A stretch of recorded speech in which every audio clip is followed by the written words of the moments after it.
So yes. I gotta switch over to that. Yeah, you're the wizard. Oh, we'll see.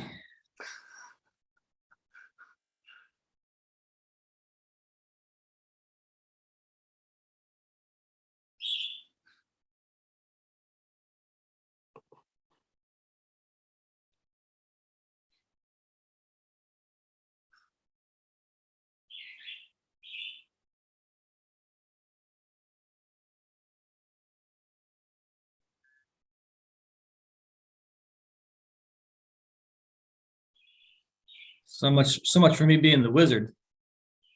Yeah. Hi, Deborah. Hi, Julian. How are you? I'm great. That looks like how I feel. Like a blue penguin? Like, no. Could have been a crocodile, but it's just relaxing on a large bed. Oh, yes. That's my blue penguin. Good. Okay. So he'll sit in for me until I get back in a few minutes. Yeah. Okay. See you soon. All right. I just want to make sure the live stream's going. It looks like it's working. Yeah, it's, technology is pretty amazing in some ways, but man, all these little details you got to get right. Yeah. Sure. Yeah, we've got Joel's two with us at the moment, and Linus, who's coming 8, is now. Hi, Howard. Linus, who's 8, is now rapidly approaching Joel's level of competence.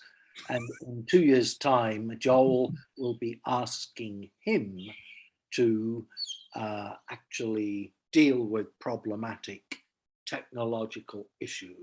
Oh yeah.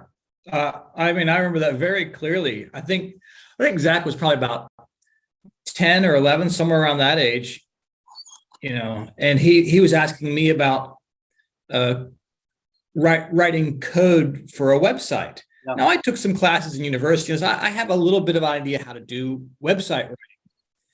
And here is this 10-year-old, and at that moment, what he's asking is the limit of my knowledge. Yeah. Like, oh my gosh. Yeah, if you're already there. I find thoughts dropping in my head like, is it time I go?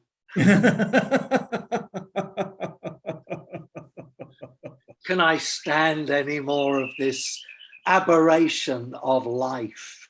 But the good fun of it is he's experienced that Dad does know some other things. It's quite sure. Yeah, Dad's versed in other areas, but I've got one area where he isn't. Yeah, it's humbling, isn't it? If you can be humbled. Oh, I'm great at being humble. No problem. You're the best. I'm the best at humble. Yeah. Nobody does humble like I do. No.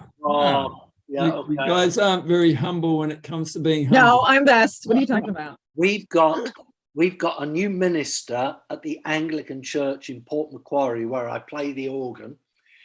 And he, on November the 3rd, was installed, commissioned, and his opening words were, I've got 2 first things to say to you. Allow me to fail. And the second one is ask better questions. And I thought, yes. Ask better questions. Hi, Jen. Julian, good to see you. Bisous. Yeah, and all that. Yeah. Every time you and I catch up, we say, oh, too long. Yeah, the Mhm. best you do is you get me, not her. I show Yeah, up. that's right. Yeah, Yeah, fall short on that one. Oh, I mean, Vietnamese spring rolls still resonate large for me. That was good. That was excellent. Oh. Well, with us. Not so much the male members of my household. Don't go there. No. If they don't, well, they don't. You know, I mean, that's fair enough. All the more for us. Well, it's 2:02. 2:02. Okay, yeah, we'd better get on then. We've got a couple people on the live stream, so Right. That's So- nice. probably Chinese people watching us. Oh, okay. Yeah. Yeah. Why did Who you knows say who they are? that? Who knows who they are? Spying. Yeah. But good to know they're there. Okay. Well, the background to this, basically the focus is on spiritual focus is on this whole area of writing.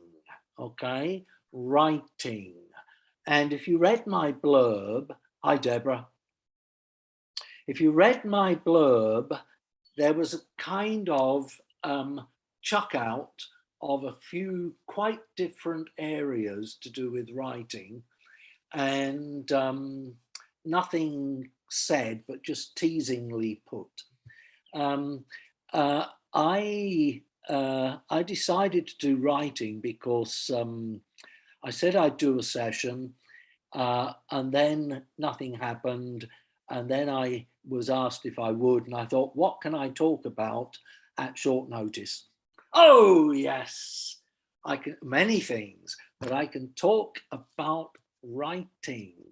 So that's what our focus is. And if it seems a strange area, I just want to reassure you that there's a lot of spiritual, personal tie-ups in this whole area of what happens when we write. Okay.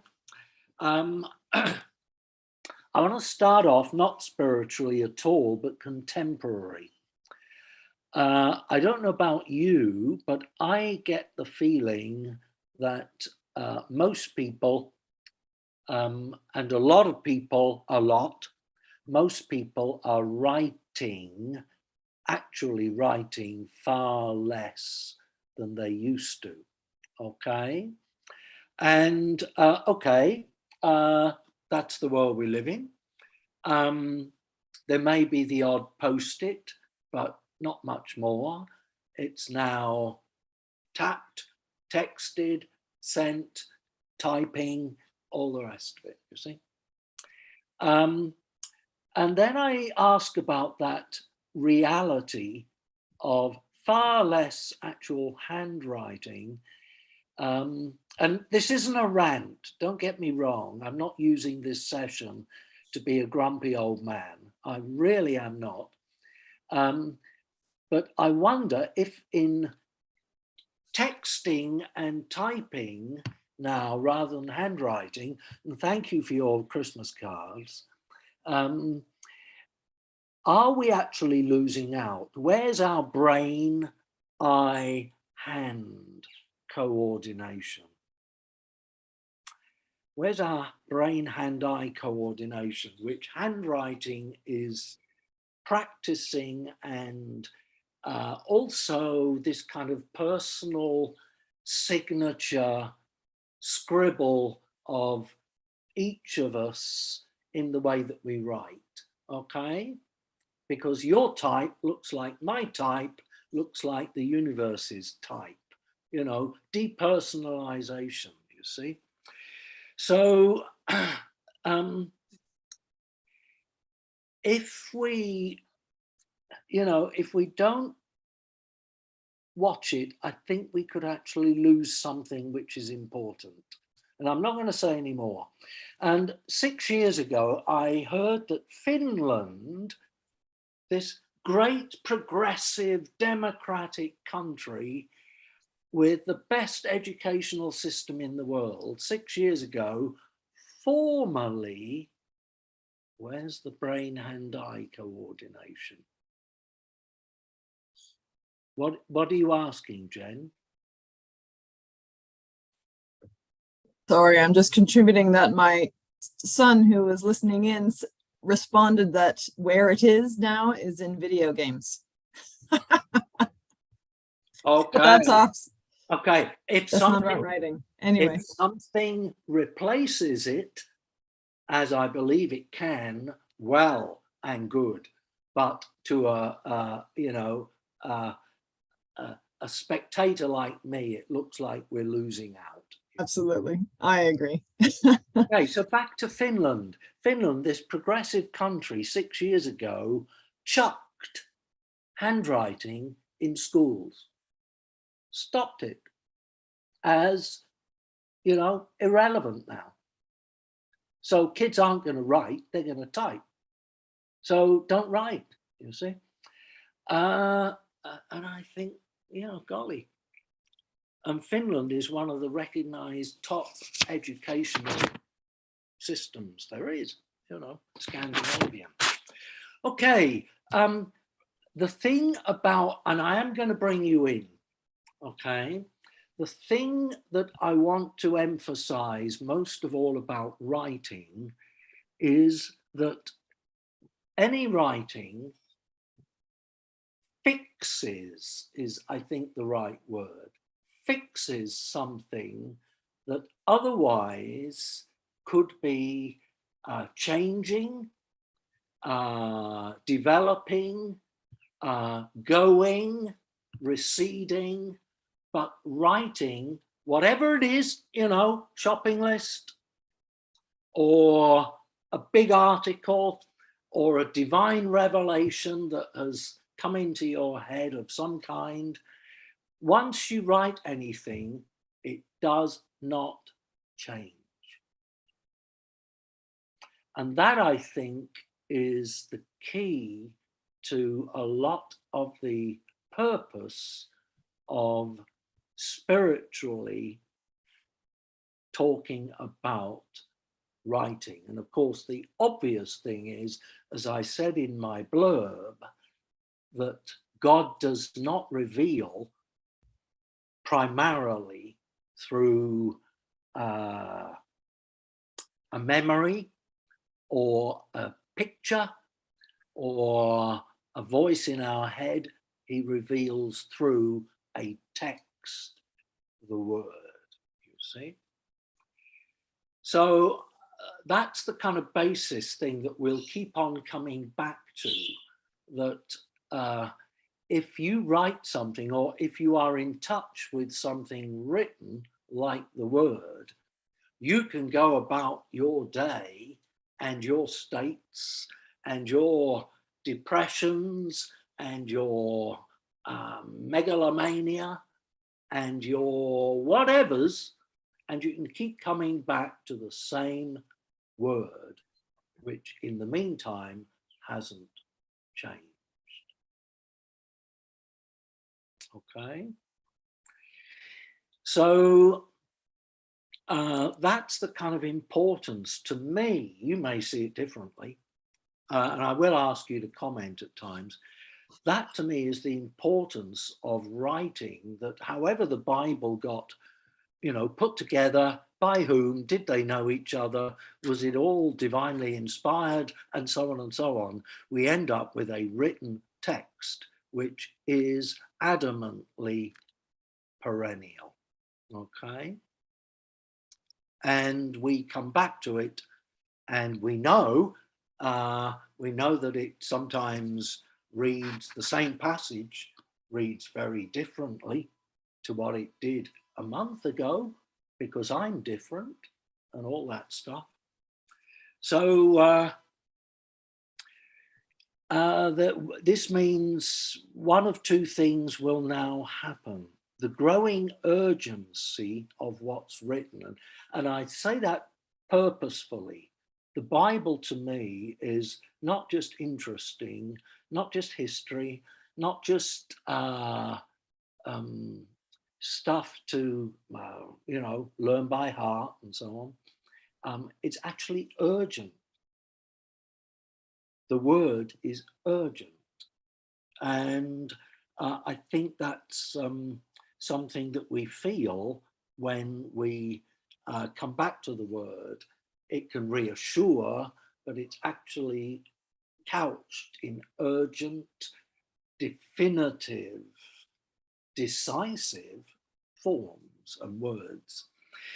And the other thing is that we will usually see something new in something that we've known and read 150 times and never seen before. All of us are familiar with that, you see. So the word is actually a powerhouse in that way. And it's kind of upholding too for us. It works on us. I'm going to put up a first slide. What do I do first, Todd? Share screen. Bear with me. Yep, share screen, and then the window should come up. You pick from that which one you want to share with. Right, can you see that? No. Why not?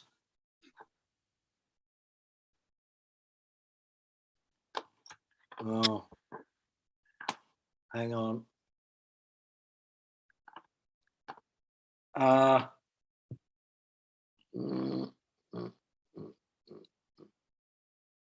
So did you click share screen, Julian? Yeah. Okay, and then did it offer you a number of different options of what you could share? Start again. Oh, hang on. I've lost that first one.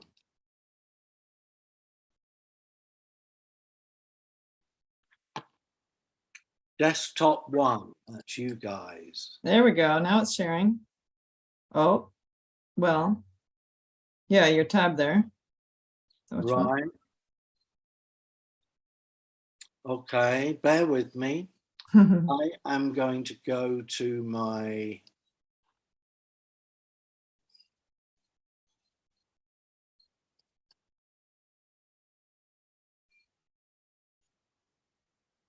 right. Can you see that? Yes, sir. Wow. The relief. Now, okay, I have put this up deliberately to show degrees of duration is what I've put.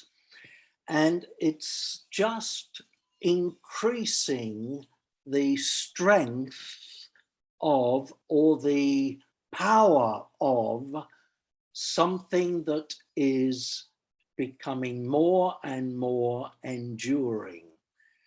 So I've used my own words, but you'll see that where I'm going is to increase the permanence of what is coming to us. So we can all wonder, and we wonder about something and it's momentary. You know, something happens and we stop wondering, or we don't get anywhere with it. It's just a kind of moment in time. If you want something more permanent, then you do thinking. And that gives you some time with what you're thinking about. But you will stop thinking and maybe never think that again. If you speak, then it's more strong because you are speaking it aloud. It takes time to put it across. It leaves people with things to reflect on. You might have an effect on people with what you say. It may give them something tremendously useful, or it may bore them. you know, whatever. But speaking is a stronger a form of word expression. And then you come to writing. Writing, as I've already said, is permanent.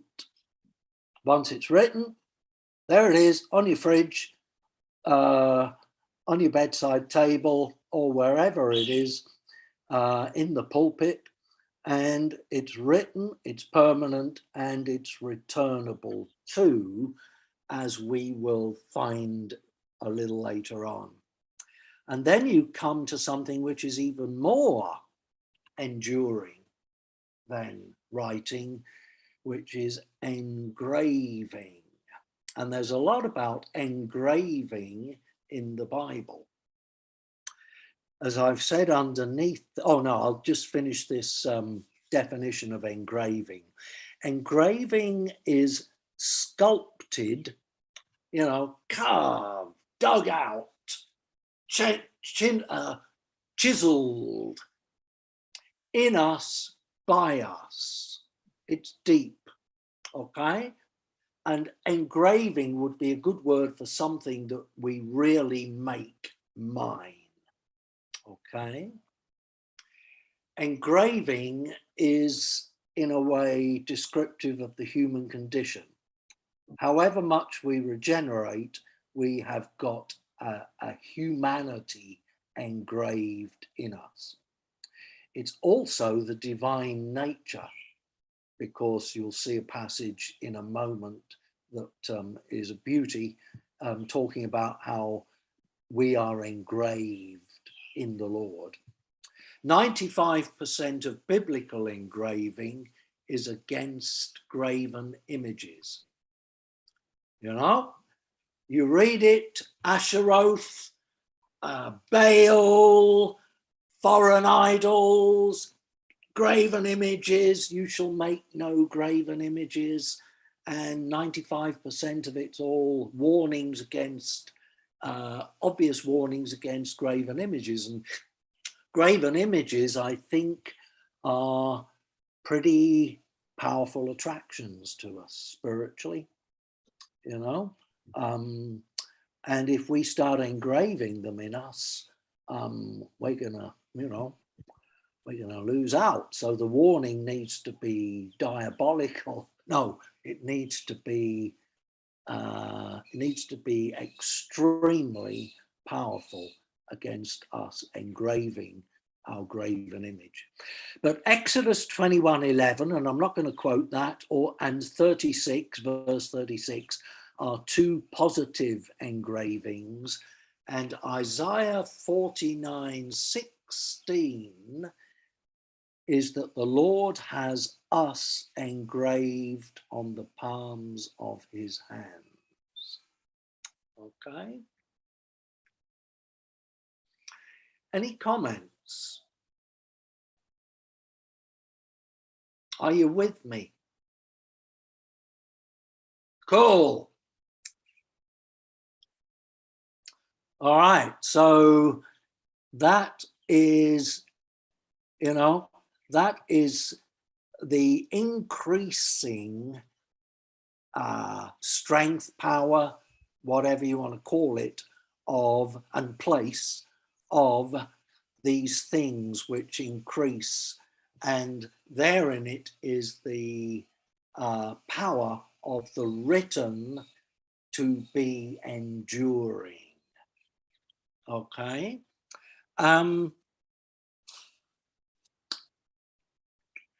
Right. The point of this, the point of the Bible talking about writing and commanding write,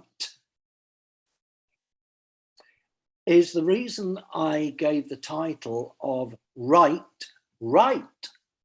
to this session. Okay. And that was done because the basic spiritual meaning of the command to write is for us to seize that and put it inside us and be that from now on, so that it's written in us in the way that writing stays put. Okay. And I want to put up slide 2. Good luck, Julian. How do I get rid of 1? Just close.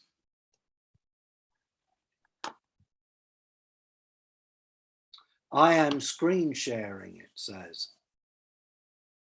Yeah, so you probably want to click on the screen share again to stop that. Let's see if I can do it for you. So here, I'm going to stop your screen share. So you're not doing that anymore. So now just go back and do what you did again, share screen. And it should bring up a white box of all the different screens you can I've put got up there. top 1. Is that the only one it's giving you? Can you see that? Yep. Cool. DeVerbo 28. Yeah, thank you. Okay. What I have for you this afternoon is not a whole lot of Swedenborg quotes, but I do like this one. De Verbo, some of you will know this.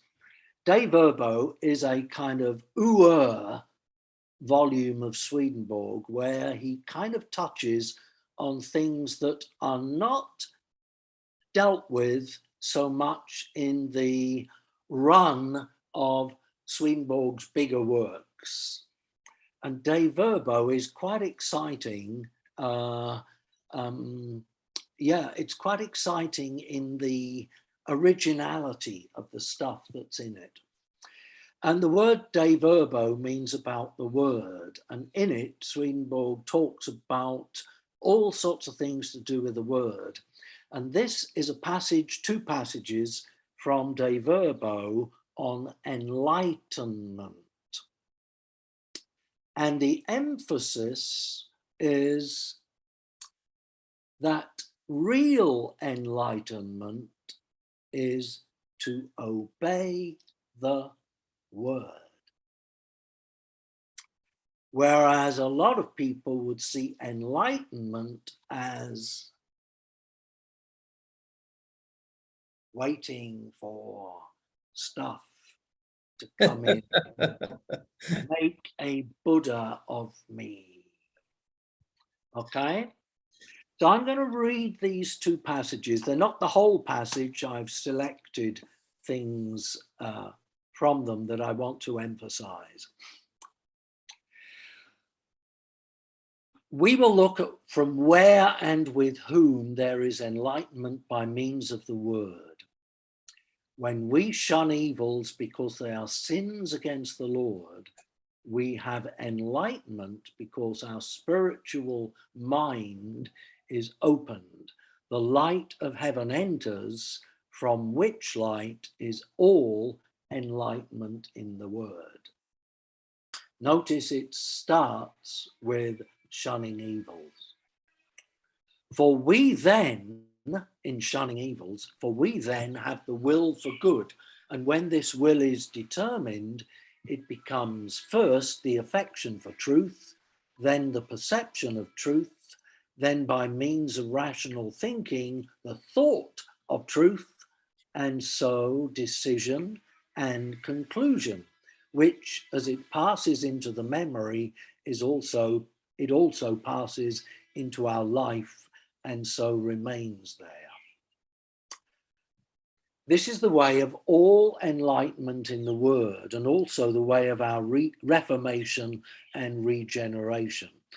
But it is necessary that our memory should first have knowledge of both spiritual and natural things, because these are the stores upon which the Lord operates.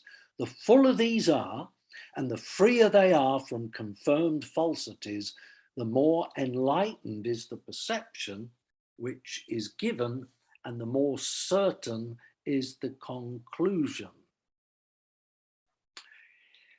We can come back to anything in a moment. 29, same topic, but a different take. Mediate revelation, mediate, indirect. Mediate revelation, which takes place by the word, surpasses immediate revelation, which takes place through spirits and their influence. People often believe that we could become more enlightened and wise if we should have immediate revelation by speech with spirits and angels, but the reverse is the case. Enlightenment by means of the word takes place by an interior way, while enlightenment by immediate revelation takes place by an exterior way.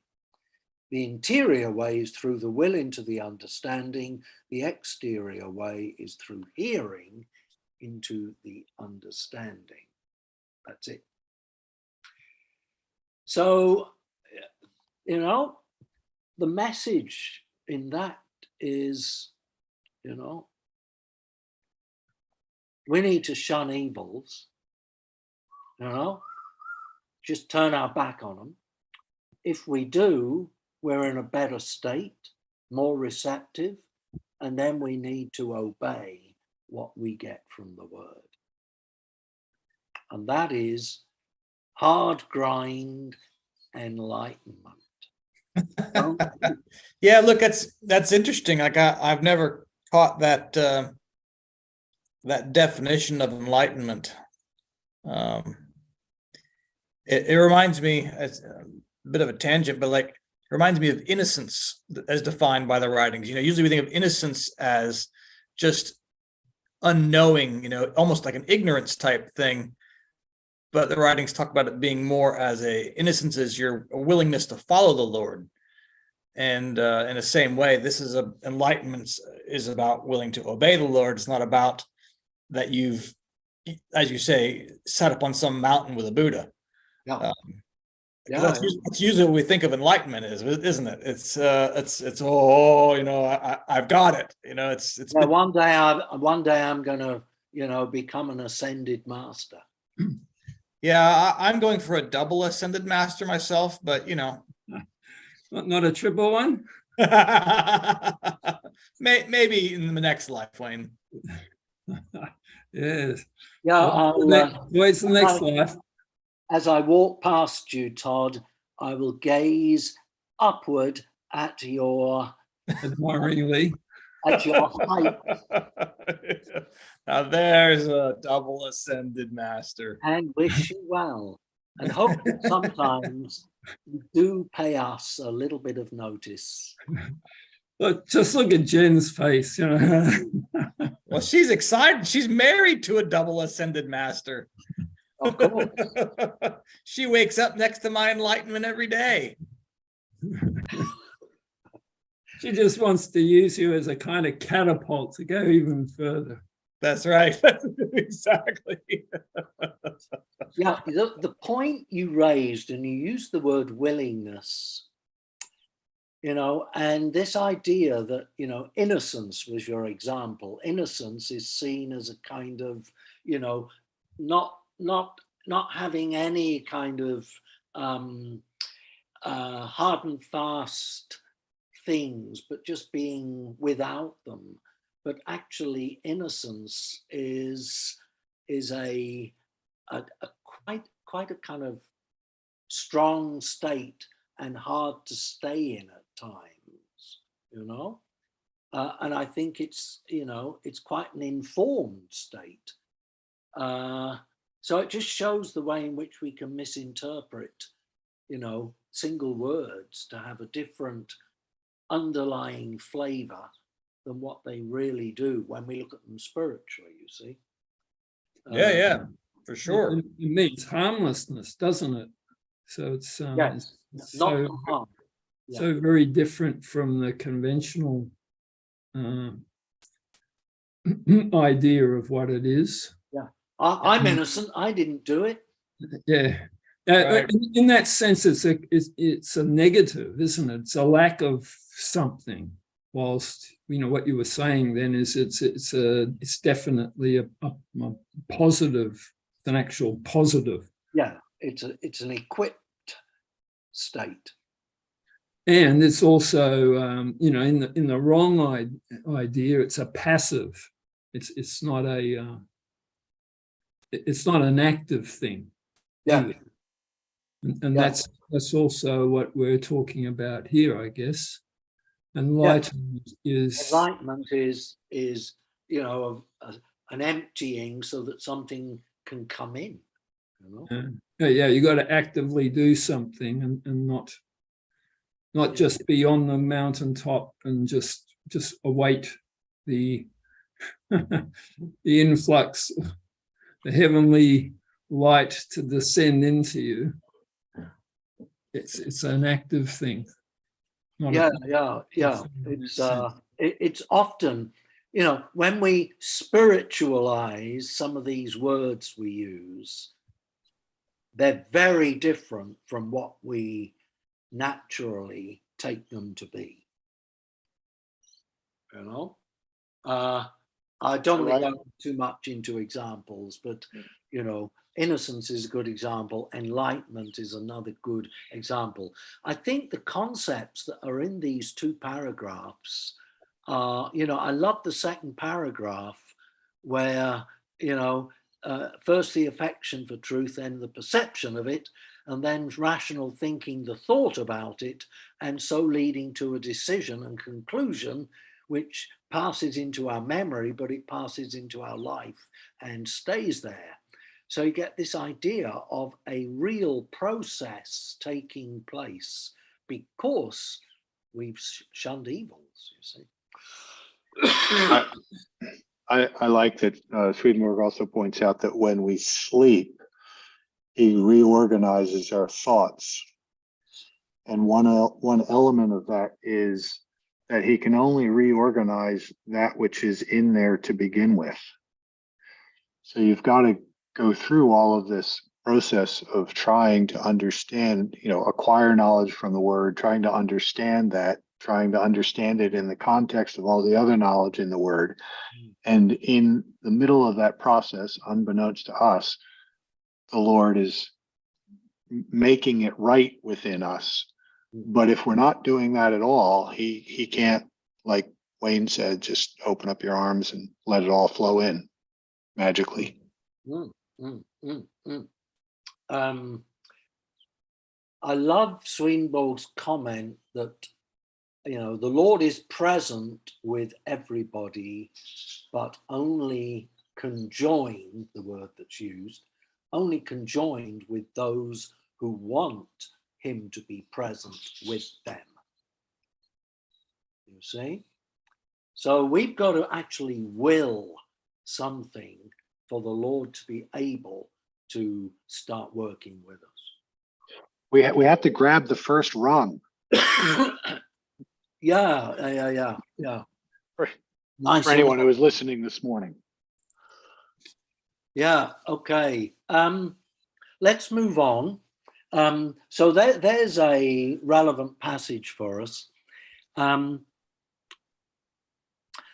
just want to go on to the idea of handwriting. I mentioned about this, you know, brain, eye, hand coordination, but you know, the hand which writes is a wonderful double correspondence joining these two things of getting something fixed and enduring in us, in our writing, but our hand which is doing it is the operative limb which we show and feel and act with things that we do, hugging, caring, embracing, warning, or whatever it is. So the idea of handwriting, I think, is a, you know, I'm not laboring the point,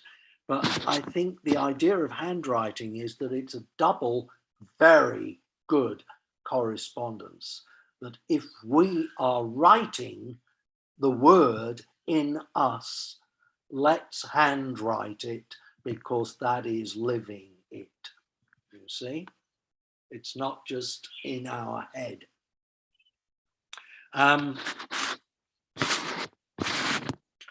Put the two together and you've got something very, very important. So let's move on to the written word, and I'm not going to repeat what I said about why is the word written rather than, you know, pictured or memoried or whatever. Swedenborg says, as you will know, a lot about the word and its writing. For example, he says in the Last Judgment that the Lord was born into this earth, which is, and here we go, the most dense, natural-minded earth in creation. And we go, yeah, that feels right, you know. The Lord was born on this earth because writing would come about and printing would come about so that it could actually be published and that kind of thing. But there's a lot about the place of the written word. The original form of the word wasn't written, but it had to be written when we lost it so much that it was going to collapse. So it had to be written. And then, you know, the Jews meticulously kept the word in the letter of the word and enacted it out religiously. And that kept the word until Christianity came and the presence of the Lord was known about. Do you know any other things that Swedenborg says about the written word?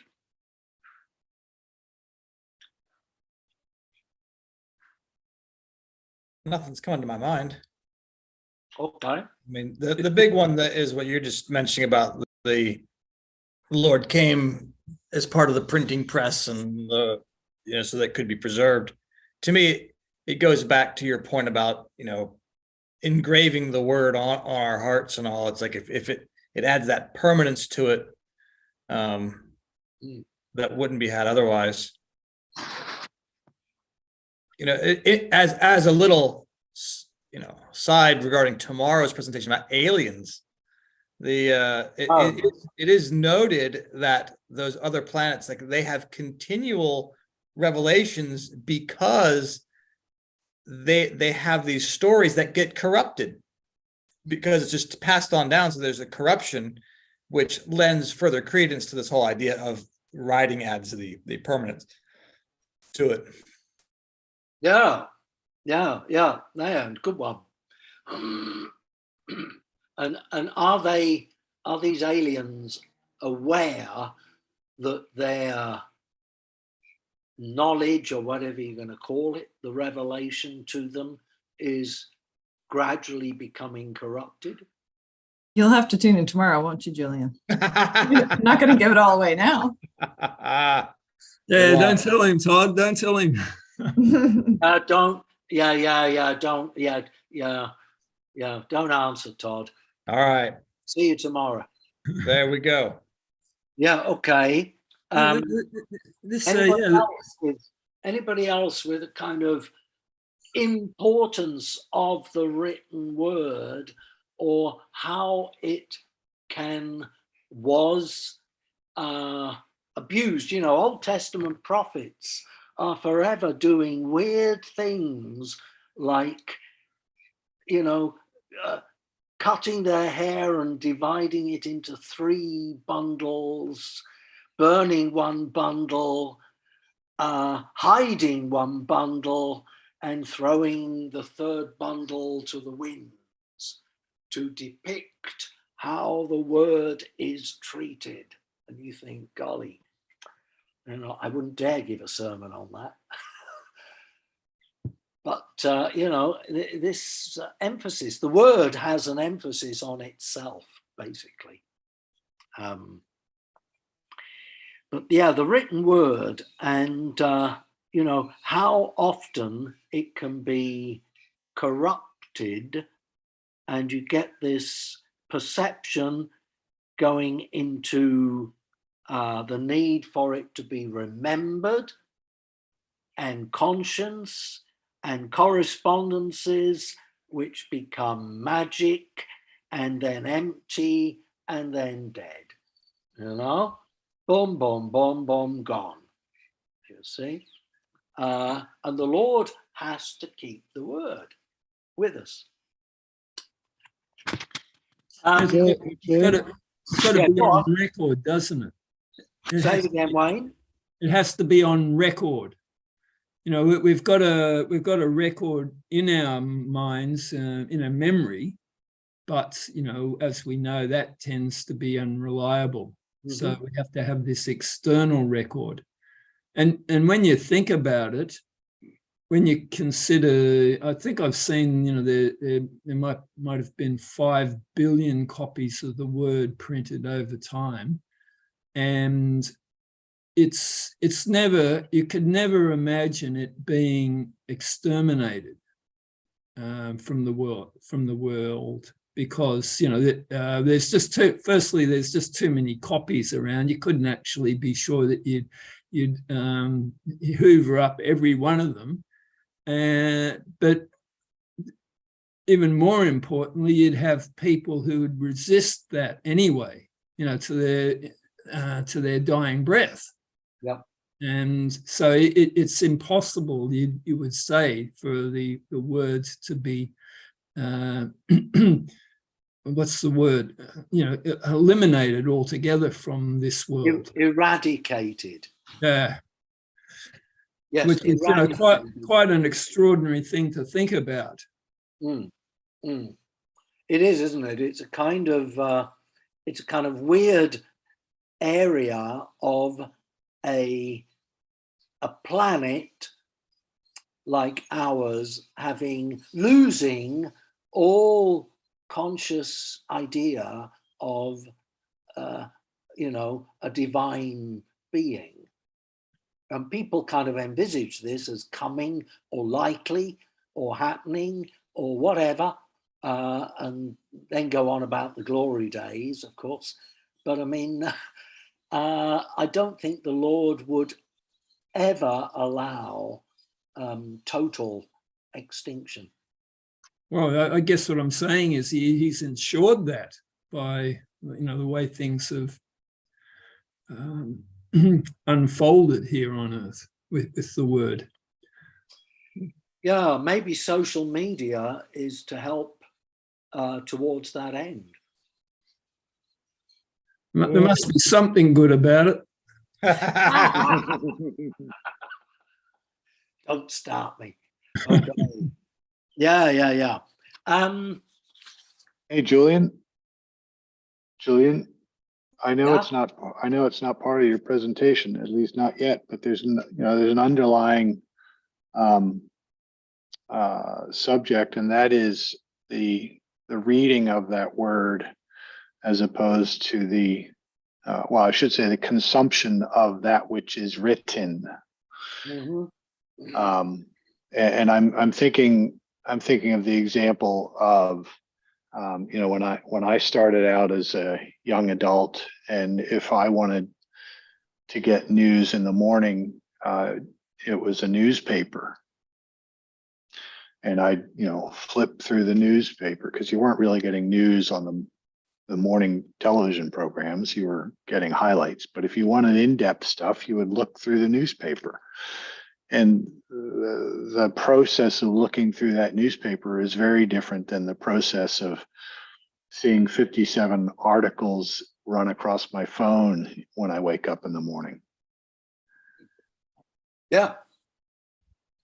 Yeah, yeah, indeed. It's a totally different concept of communication. Yeah. Like I can tell you, let's see, on any given day, I can tell you more news stories than I used to be able to, but I can tell you less about each one. Yeah, yeah. It's the word surfing is extremely descriptive. Yeah. Yep. Yeah. Okay. Let's move on. What I want to do now is, and quickly, is because I want to end up with some different kinds of passages in the Word about written stuff. I want to bring up this, first of all, quickly, just bear with me for a couple of minutes on this. The original language of the Bible, languages of the Bible, was Hebrew and Greek. And Hebrew is a Semitic language, and it's ideal. It's absolutely stunningly the right language for divine content and message, because it's very lyrical, it's very expressive. It uses natural things to describe concrete things, to describe abstract things. So it uses the word fat to describe spiritual, what's the idea? Spiritual plenty, you know, the fat of the land, you see, this kind of idea. And, you know, a lot of things fall from the idea. And the other thing is that the Gospels were written in Greek. That was the common area of the Greek language, the Middle East, or the common language. But the reason why the Gospels were written were because the early Christians began to lose actual eyewitnesses, and they started getting worried that this was actually going to take Chinese whispers, you see, and change its form. So they wrote the Gospels, because writing fixes it, you see. So the Gospels we've got were written around 100 to 150 AD from the fear of losing the message that we need to have.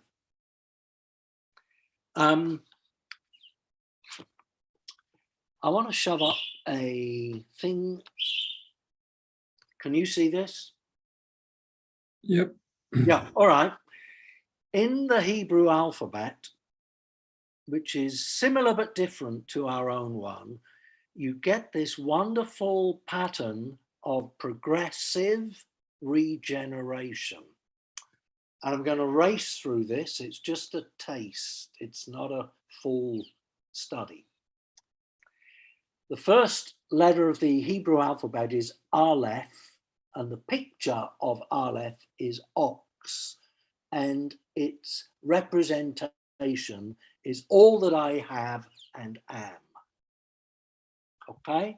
All that I own, my possession. The second letter is Beth, which is a house, Bethlehem, and it's the first sense of something within, something deeper. The third letter is Gimel, camel, which is, because of this sense of within, a movement, a progression, the beginning of something active. The fourth letter is Daleth, which is a door, which now is what opens to and what closes from. The fifth letter is Hey, which is a window, and it's written with a little gap. And this is the dawning awareness of an inflowing from above, sense of higher. The sixth letter is war, which means and, so it connects, and its picture is a peg, and this is fixing and making ours, establishing this in me. The seventh letter is Z, Zayin, which is a sheath. It looks like a sheath when it's drawn, and it's picturing a sword now at rest in the sheath. So it's Sabbath, rest, peace, and being in the word. And there it could end. And you think, okay, that's all I need, those 7 letters. But as with the Beatitudes, there's more afterwards. The 8th letter is Chet, which is a fence. And this is the struggle and the undergoing work that has to be done in all our regeneration as of ourselves. The 9th letter is Teth, which is a serpent, and that is the sense of our continuing selfhood, ownness, and the possibility of its transformation. And the last letter of the 10, there are 22 letters, the last of the 10 is the Yod, which is the hand, and this is now all that I now know I am from being in the word, in contrast to Aleph, which is look, that's what I have. So you get this wonderful deep picture, progressive picture, and all these letters are very meaningful. And the Jews have got their Kabbalistic studies by the bucketful on the meaning of all these letters, but they're all helpful. And the word is written in these letters, you know. Swinburne says nothing in the word doesn't have its meaning or its place, right down to your Aleph. So that's a kind of very helpful picture of the process of regeneration from being smug and complacent to being transformed, still struggling, but now having a very different view on the purpose of life. Interesting. Where do you get this? Is this from the writings?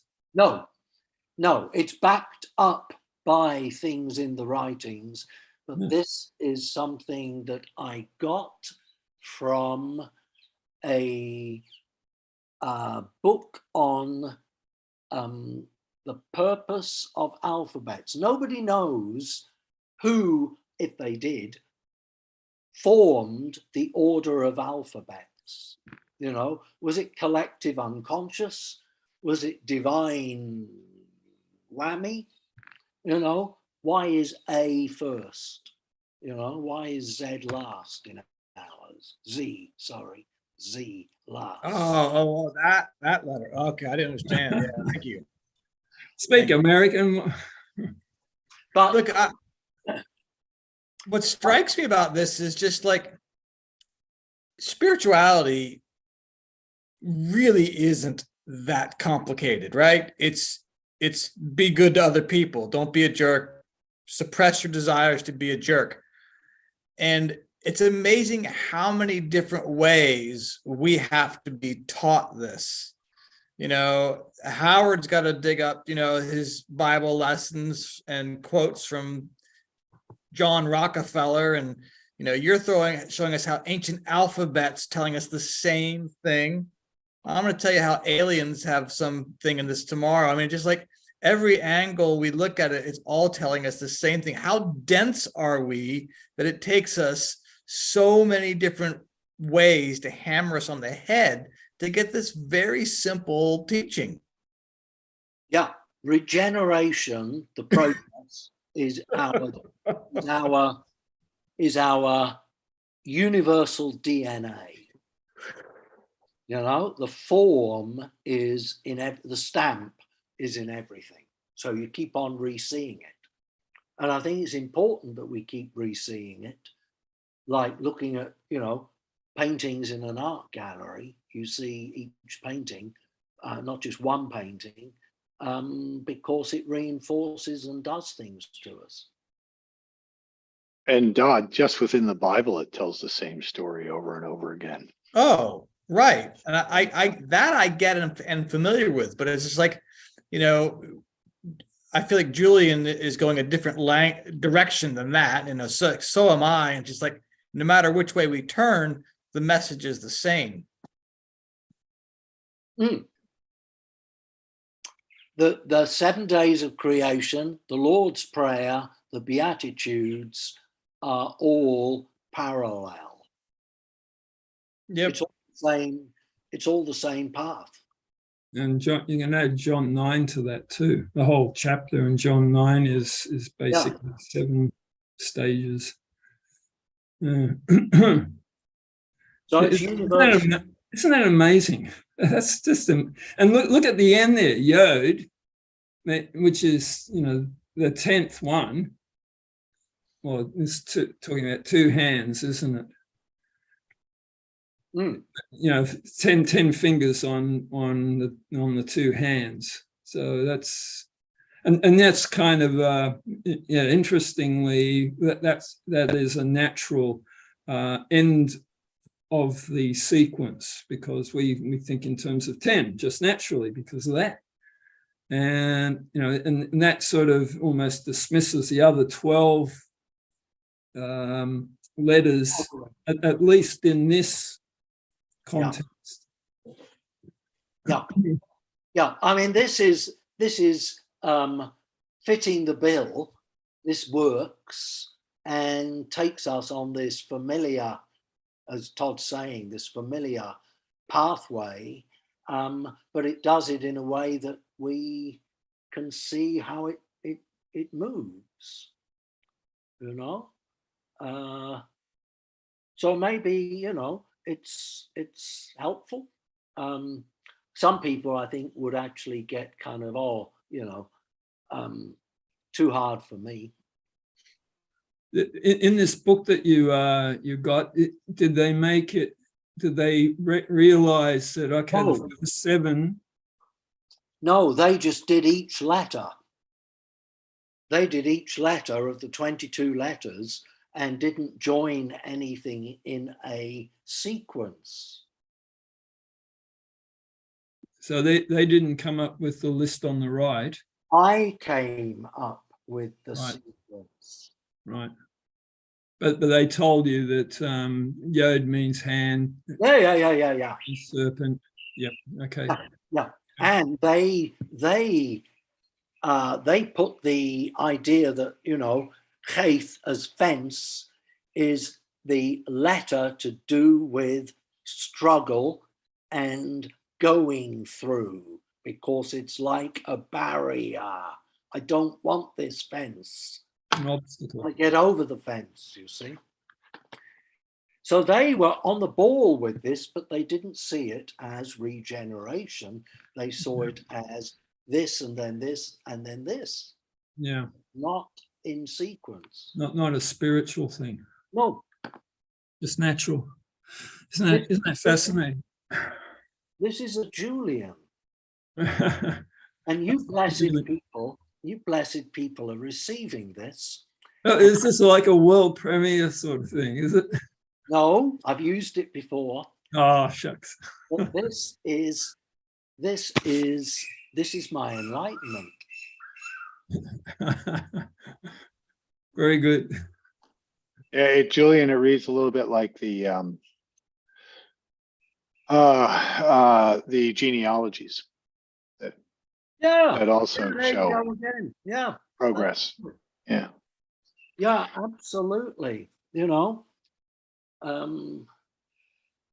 I know that you can read things into things.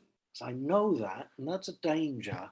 But I think with the word and anything to do with the word, which I do feel is from God, that we can tap into that and trust it. Okay. But I think, as Todd's saying, I think we'll always see the same stuff, because there is only, years ago I said there's only one plot, whether you're reading a Mills and Boon or Shakespeare, and the plot is, boy meets girl, problem comes, they get their act together, and that's regeneration. Good and truth, struggle of temptation, get it back stronger than it was. And there you Then go. you're enlightened. I've got.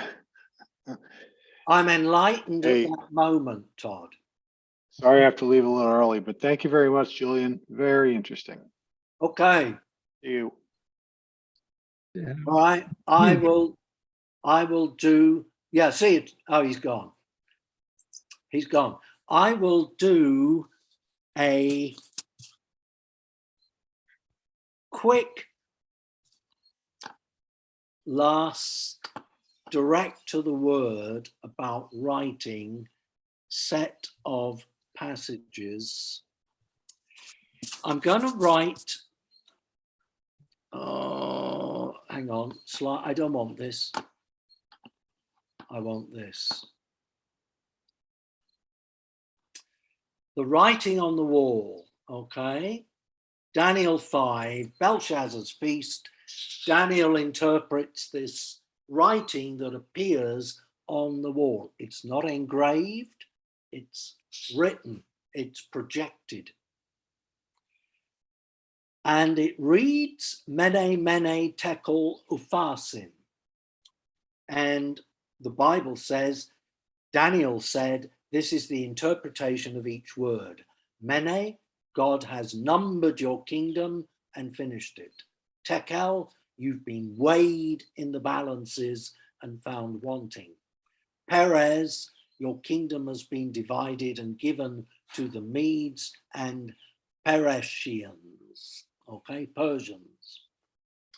And then Belshazzar, sensible king, clothed Daniel with purple, put a chain of gold around his neck, and made a proclamation concerning him. He should be the third ruler in the kingdom.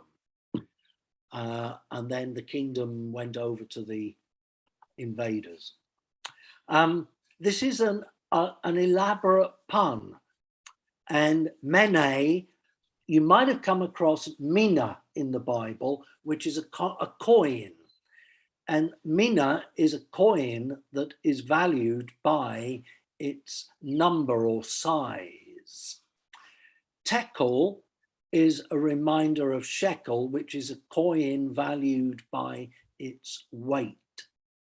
And Upharsin means, in Aramaic, 2 half coins, therefore divided in value. Okay? So this pun is the wording on the wall to represent the judgment on Belshazzar's kingdom. Interesting.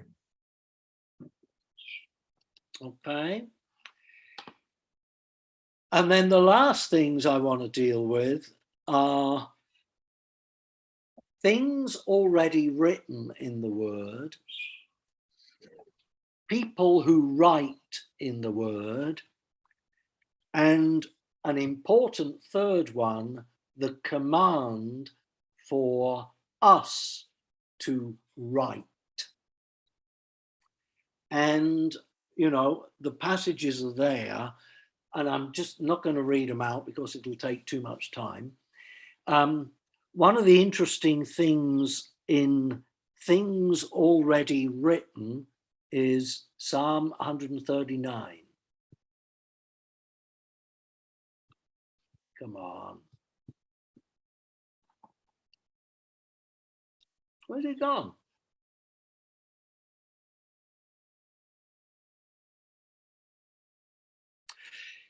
Your eyes saw my substance being yet unformed, and in your book they were all written, the days fashioned for me, when as yet there were none of them. So God's known everything about us, always, from before you can think of time. And yet they weren't realized until you came into being. But they were all written. Okay.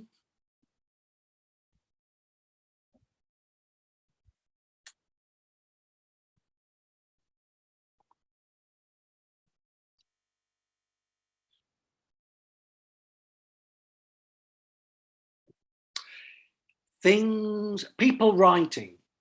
Okay, we'll just pick the first one out. The woman caught in adultery. This they said, testing him, Jesus, that they might have something of which to accuse him. But Jesus stooped down and wrote on the ground with his finger as though he didn't hear. So when they continued asking him, he raised himself up and said to them, he who is without sin, let him throw the first stone. And again he stooped down and wrote on the ground. Okay. Why did Jesus write on the ground? I don't know. But there's a passage in Jeremiah that said, these things will be written on the ground. So you get this idea, Jesus is fulfilling a prophecy. Or is he waiting for them to sort themselves out?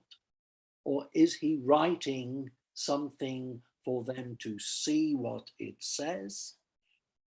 But he's writing on the ground with his finger. So it's intriguing, okay? Has a range of possibilities to it.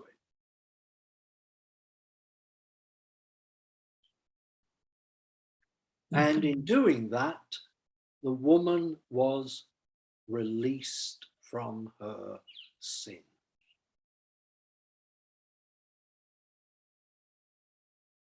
Okay. And the third one,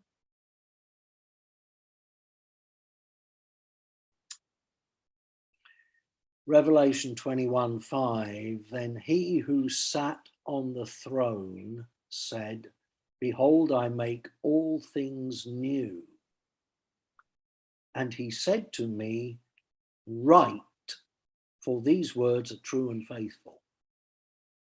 Okay, he said to John, John wrote them down, we've got them, we read them, end of story.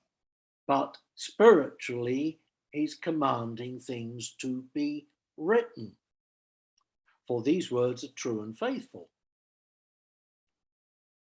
So, you know, this command to write is important for us. Otherwise, we just drift off into other things.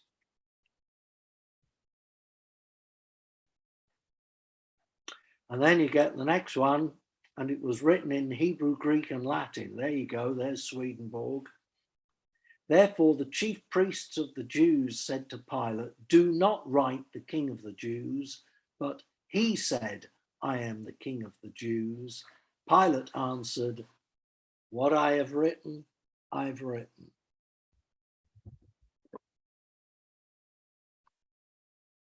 Hmm.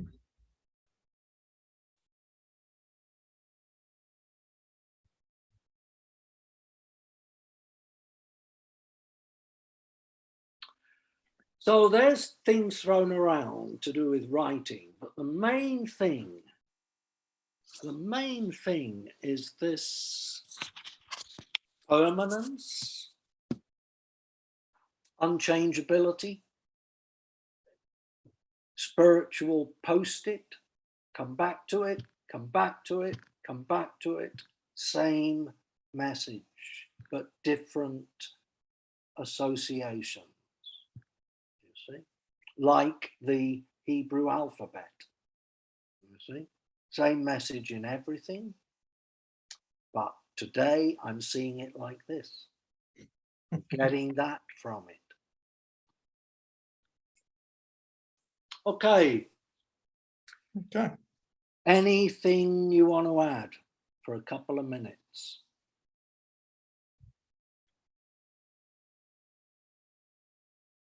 I'll tell you, I mean, getting back to the whole printing press thing and we're the only church that I can think of that says part of the Lord's coming on the earth was about writing. That's definitely a unique piece of doctrine.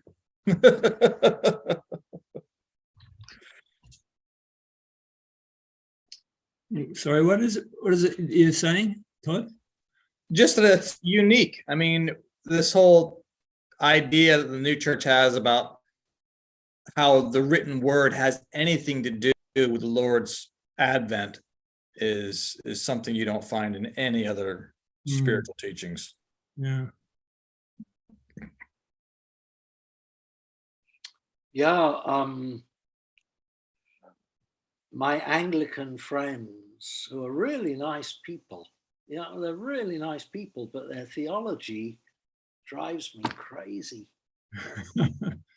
It really drives me crazy. It's beautifully simple. It's beautifully simple. It's basically, I'm a sinner. Jesus saves me from my sins. They confuse redemption and salvation, you see. Jesus saved me from my sins, but I'm still sinning. And I get the impression that allows them to keep on sinning because Jesus saved me from this. Yeah, because once you're saved, you're always saved. Yeah, but I mean, there's backsliding, but basically it's a kind of band-aid for the wrongdoing, And as David Moffat said when I threw this at him, he said, saved Christians, their belief is their new works which don't save, you see. You've got to keep trying. You've got to keep believing. Believe. You see, like the Jews had to fulfill the law in order to be right with God, when in fact, you don't get right with God like that. You get right with God by regeneration and dealing with your selfish issues. But yeah, printing is a doctrinal point that I think would be unique. Yeah, yes. Give that one to your Anglican friends and see what they say. Oh yeah, I slip a few things in. I was just looking up the last one, the Deuteronomy one, and more interestingly, even than that, they put this on their door posts and on their gates, is that they put it on their foreheads and tie it to their forearms. Yeah, you can't get away from it. Yeah, it's the the certain quotes from Old Testament which they have in their phylacteries and on their the straps and all that sort of thing. Yeah, you can't. The actual writing on their person. The intensity of it is magnificent.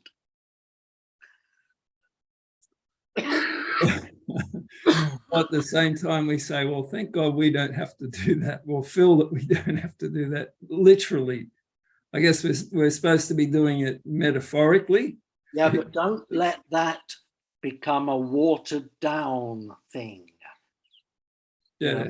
We've got to put stuff on our forehead and our back of our hands to the same extent that the Jews did that literally, you see. Yeah. Okay, All right. there you go. And yeah. No, it was really good, Julian. Thank you. Here's your preview for tomorrow. Oh, wow. Steven Spielberg production. Right. It's not going to be as amazing as Julian's writing, but nevertheless, I'm going to have some gee whiz factor going here. What we'd be Cheese whiz? if you didn't. What's Can't that? go wrong with aliens. Well, thank you, Julian, for Okay. picking it up at short notice and writing this all out. We appreciate your time and effort. You did do some writing, Even you if did Howard some didn't get writing the and full preparation? washing. Oh, okay. Yes, thank you, Julian. Very, very, very much appreciated. One quick observation, just actually it's personal. I have noted ever since, the past, I guess, 27 to 30 years of the computer age, the lack and loss of my penmanship has made me very, very sad. I feel a great, great loss. I do. I am writing, like you said, going back to the beginning of what you said.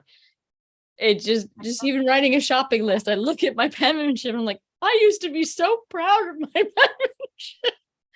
So what I'm wondering is, when did Finland institute that, and when are they going to revisit the results? Oh no, but it was about 6-7 years ago when they did that government order. I'll be interested to see what happens in 10 years. And you can justify that because, who needs to write when everything is 10 times quicker, tapped out? Oh, that makes me sad. Yeah. Yeah. Okay. See ya. All right. Thanks again. Bye. Thanks, Julian.